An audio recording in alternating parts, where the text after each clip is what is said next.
Tu dois prendre 2 pommes dans ton jardin pour les apporter à ton amie. Mais elle habite de l'autre côté de la rivière, et pour te rendre chez elle, tu dois donc traverser un pont. Il peut supporter ton poids et celui d'une seule pomme. Si tu essayais de marcher sur le pont avec 2 pommes à la fois, il s'effondrerait dans l'eau, qui grouille de piranhas. Comment peux-tu te débrouiller afin d'apporter 2 pommes à ton ami si tu ne peux effectuer qu'un seul voyage?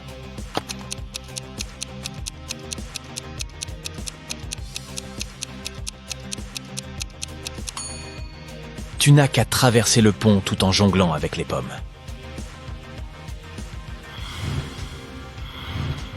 La femme d'un milliardaire contacte la police le dimanche matin à 8h. Elle déclare qu'elle vient de trouver son mari inconscient dans son bureau. Une batte de baseball traîne par terre à côté de lui. La police interroge donc toutes les personnes vivant dans la maison. L'épouse affirme qu'elle s'est absentée pour acheter un cadeau à son mari pour leur 10e anniversaire de mariage. Le chauffeur rétorque qu'il est parti la veille au soir. Il est allé visiter ses parents parce qu'ils avaient besoin de son aide. Et le cuisinier explique qu'il préparait le petit déjeuner depuis 6h du matin et qu'il n'a pas quitté sa cuisine. Qui ment?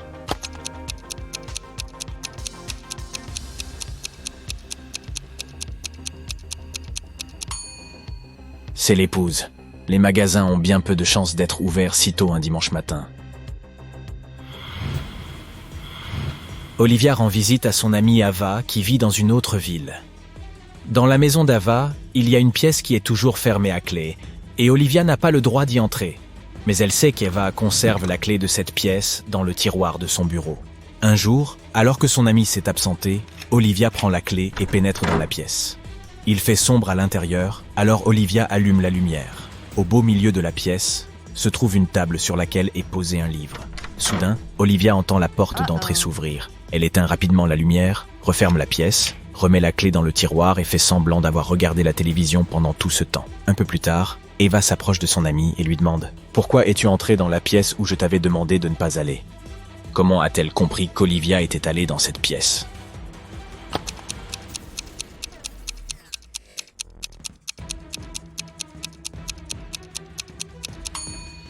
Ava n'a eu qu'à toucher l'ampoule, et elle était chaude. Un bocal en verre est posé sur le bord de la table de façon à ce qu'une partie soit en équilibre. D'ici une demi-heure, le bocal tombera sur le sol. Pourquoi? Qu'y a-t-il à l'intérieur de ce bocal?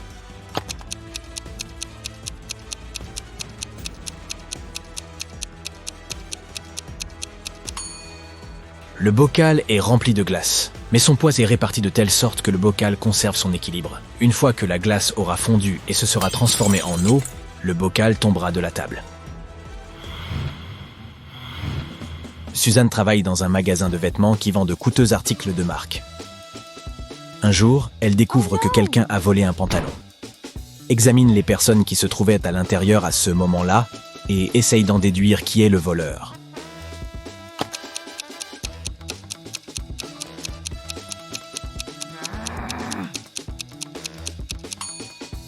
C'est le type à droite.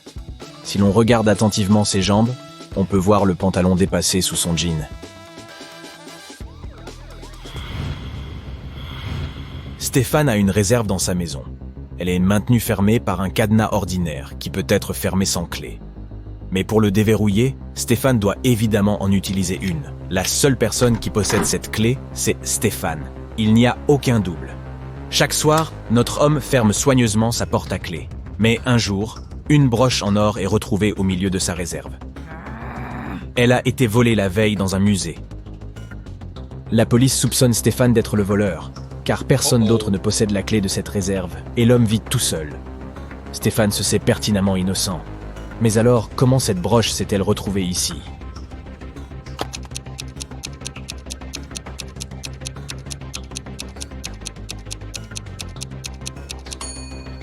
Stéphane est manifestement victime d'un coup monté. Pendant qu'il était dans sa réserve, le vrai criminel s'est contenté de changer de cadenas.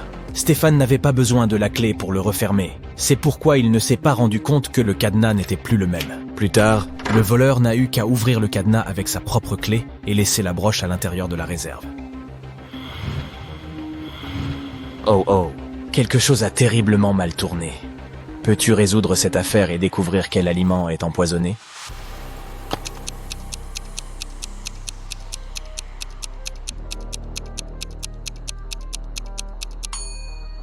Si tu veux mon avis, tous ces plats ont l'air douteux.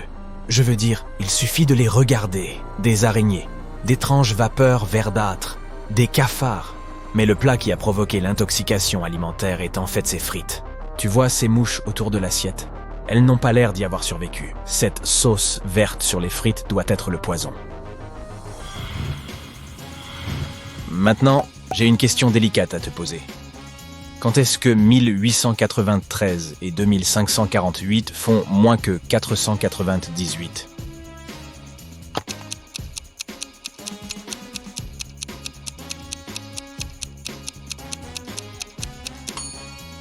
Lorsqu'on compte les années d'avant notre ère.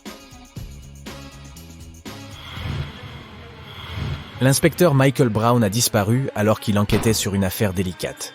Son ami, l'inspecteur Williams, découvre qu'un de leurs collègues est à l'origine de sa disparition.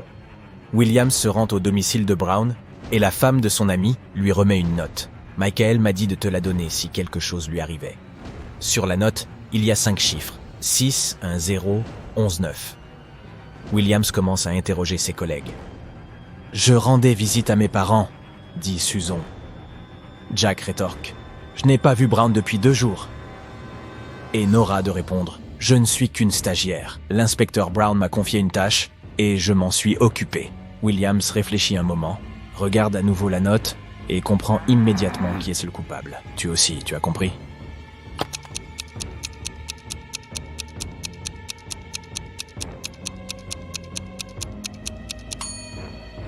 C'est Susan. 6, 1, 0, 11, 9. Les premières lettres de ces chiffres forment son nom.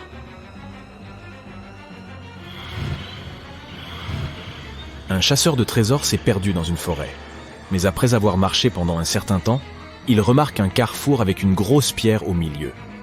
Il y a une note sur cette pierre où l'on peut lire PN5. L'homme comprend que cette note indique la direction du trésor.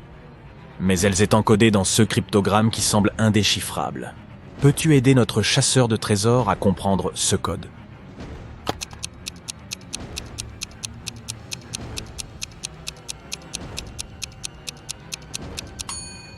Il ferait mieux de le regarder à l'envers. Il lira alors sud en toutes lettres. C'est là que se trouve le trésor. Quand Elisabeth avait 2 ans, sa sœur avait 2 fois son âge. Maintenant, Elisabeth a 18 ans. Quel âge a sa sœur?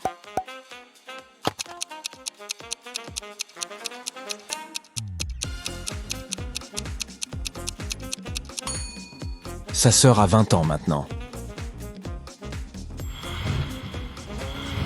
Pourquoi les oiseaux volent-ils vers le sud en hiver?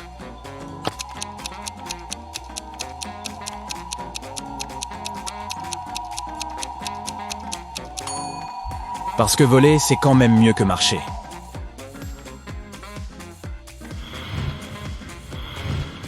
Qu'obtient-on en croisant une radio et un réfrigérateur?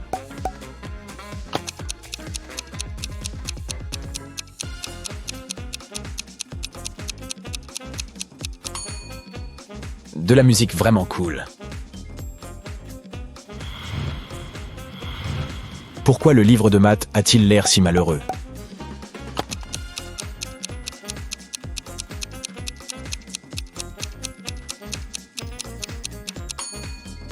Ces problèmes sont rarement résolus.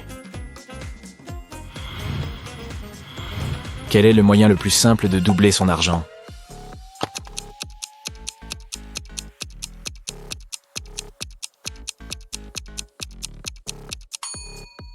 La façon la plus simple de le faire est de placer son argent devant la glace.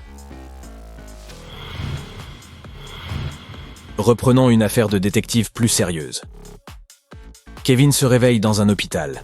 Il ne se souvient que de son nom et de rien d'autre. Un médecin vient prendre de ses nouvelles. Il dit à Kevin que 3 jeunes femmes l'attendent. Toutes les 3 entrent. Étrangement, chacune d'entre elles prétend être la sœur du jeune homme. Mais une seule d'entre elles dit la vérité. Qui est-ce?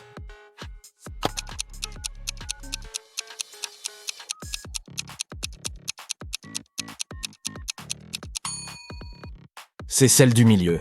Elle a une tache de naissance sur sa main, et Kevin en a une similaire. Megan a invité ses amis au restaurant pour fêter son anniversaire. Ils se sont bien amusés et Megan a reçu le plus beau cadeau d'anniversaire qui soit. Ses amis lui ont offert une bague ornée d'un énorme diamant. Mais soudain, la salle est plongée dans l'obscurité.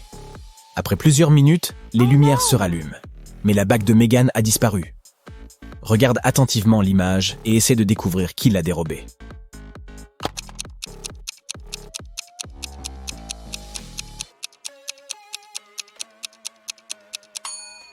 C'est le serveur. Regarde le verre qu'il tient. Il a mis la bague à l'intérieur. Et maintenant, le niveau de la boisson est bien plus élevé qu'avant la coupure d'électricité.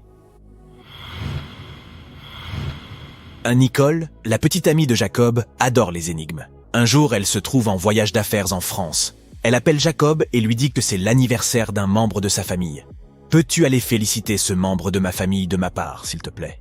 Lorsque celui-ci lui demande à quel parent il est censé rendre visite, Nicole lui répond « C'est la fille du fils unique de mon grand-père. » Qui est ce mystérieux parent que Jacob doit féliciter?